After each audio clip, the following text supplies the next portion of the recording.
Good morning, or depending when you're watching this, good afternoon, good evening, or good night. My name's Ross, and as always told, I had a voice radio. So today, we have got more cards from Fairy Rise, which, judging by the speed with which these cards are now leaking, it seems like over in Japan they are in full, hey look, it's Fairy Rise mode. And of course it is the lovely David Hochmann who has revealed and translated these for us. And what we have is a series of new tools, free to be precise, that all do very similar things. They are Fairy Charm Fighting, Fairy Charm Psychic, and Fairy Charm Dragon. And according to David, and he's pretty good on these kind of things, it says the fairy Pokemon this tool is attached to gets no damage from your opponent's fighting Pokemon GX or EX. And then, of course, the fairy Pokemon this tool is attached to gets no damage from your opponent's Psychic Pokemon GX or EX. And the fairy Pokemon this tool is attached to gets no damage from your opponent's Dragon Pokemon GX or EX. So what you can essentially do here is give your fairy Pokemon one of these free tools, and it gives them immunity against that particular type. But it's only when attached to fairy Pokemon, it is only against EXs or GXs, and it is only these three types.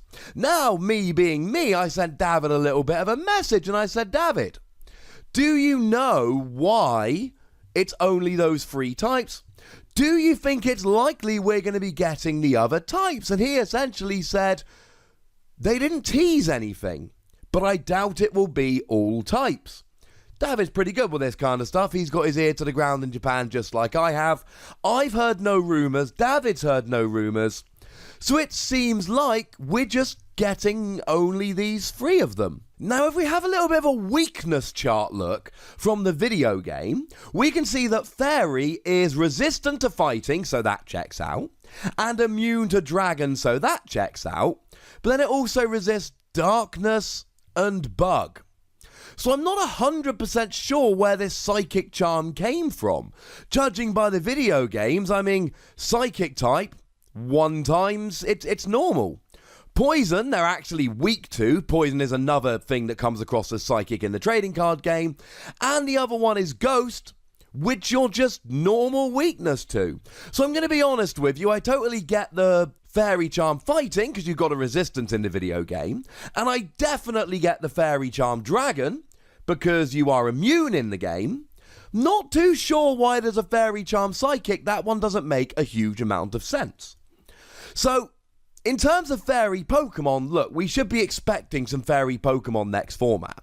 Gardevoir is looking really, really good, and honestly, if we combine it with the Gardevoir we looked at yesterday, and don't worry, I will pop a link to that video in the description, Gardevoir's looking like, after rotation, it could be looking pretty gosh darn good again.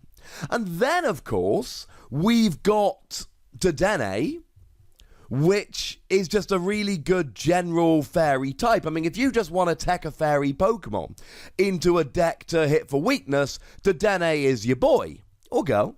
Double colourless energy, 60 damage if you've got a lightning Pokemon on the bench, and then of course with Choice Band and Weakness it becomes 180. So if you want a fairy Pokemon just to chuck into a deck, Dedenne says hello.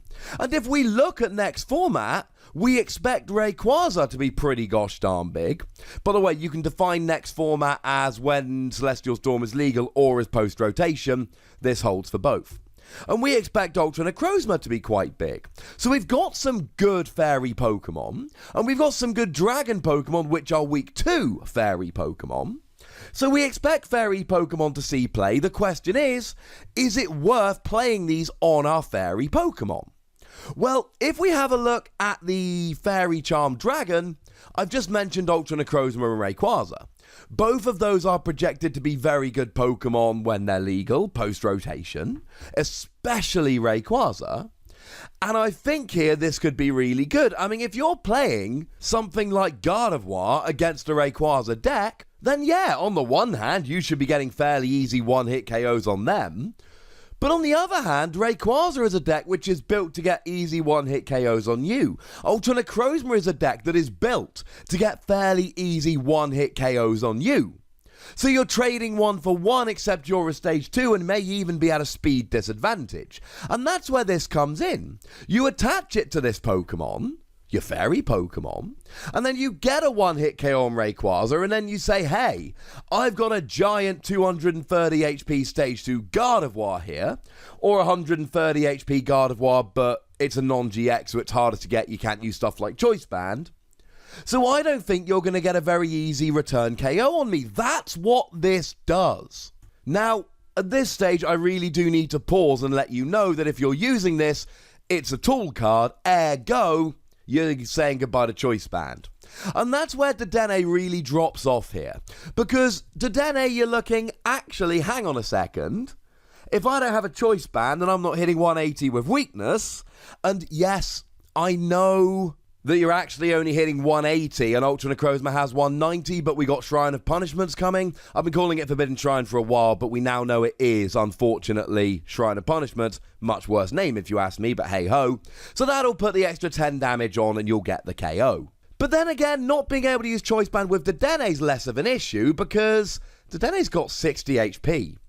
So your opponent's going to be able to KO you quite easily here. It's good, and it's really nice to counter these decks, but you've got to remember that you're giving up Choice Band. While we're here, we also need to mention it's a tool. Field Blower says hello.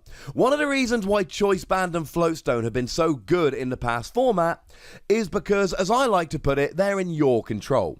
You put down the Choice Band and do extra damage. You put down the Floatstone and get free retreat. But here, it does something when your opponent attacks. So your opponent can drop a Field Blower, and then you don't get that immunity. And that's one of the things that puts me off a tool like this. If your opponent drops a Field Blower, there's nothing you can do about that. They are in control of whether this is actually attached to your Pokemon when they attack. That's a bit of a pain. So there's two giant downsides, even before we look to see how good they could be. Giant downside number 1, you've got to give up Choice Band. Giant downside number 2, your opponent can play something like a Field Blower to get rid of it, and that's an issue. But especially this Dragon Charm essentially could give you resistance from two of the best attackers in the format. And actually, while we're here, the other types aren't too shabby at all. So the Fairy Charm fighting, you've got Buzzwole and Lycanroc. All of a sudden, you've got immunity to Buzzwole and Lycanroc. That's crazy good. That's the best deck in the format. Buzzwole comes along, you're not doing any damage to me. Lycanroc can't use Claw Slash. I mean, one of the most terrifying things when you're a deck like Gardevoir is your opponent taking advantage of you having a bench of more than 1 or 2 Pokemon. You've got 4 bench, they've got a Choice Band, they get a 1-hit KO with Dangerous Rogue. Not so if you've got this attached. So actually, this is a very good typing as well. And then, of course, we got the Fairy Charm Psychic, which gives you protection from regular Necrozma, or from Dawn Wings Necrozma, which, both of which are seeing quite a lot of play in your standard Malamar decks. These are good typings to have resistance to. And I say resistance, I of course mean immunity. I would argue that, except for Zoroark, these are basically all the best attackers in the format. Now, it's only one at a time. So if you give yourself immunity from Dragon Pokemon, you don't get immunity from Fighting Pokemon, because you can only attach one tool at a time unless you're one of these fancy Pokemon that can have more. But against a Buzzwole Lycanroc, brilliant. Fairy Charm Fighting, you're golden. Against a Rayquaza deck, brilliant. Fairy Charm Dragon. These are awkward to use, to be perfectly blunt. These are pretty gosh darn awkward. Because you've got to have the right one, and then what do? Play 2 of each, and then that's 6 spaces in your deck? And then you've got the Dragon one against Rayquaza decks, and the Fighting one against Buzzwole. This is a big investment into your deck. And then you've got to give up Choice Band to play it, and giving up that extra damage is not something we want to do often. Then your opponent could just play a Field Blower to get rid of it before they attack, and then you've wasted the attachment. There's a lot about this which is awkward and telling us, nah, you know what, maybe don't play it. But I don't care. Because if you can bring this out against a Boswell and they don't draw their field blower, the absolute best they can do is Guzma and hit a Pokemon on the bench that they'd rather not be hitting. Or you attach it to the bench Pokemon and force your opponent to hit the active because Guzma wouldn't do anything.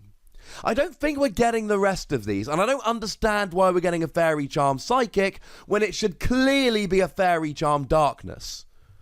But I think if you're playing a fairy deck in the near future, you have got to consider these, because it's not just that they give you immunity to a typing, it's that these are three of the best typings, and other than Darkness for Zoroark, probably all the best typings we've got.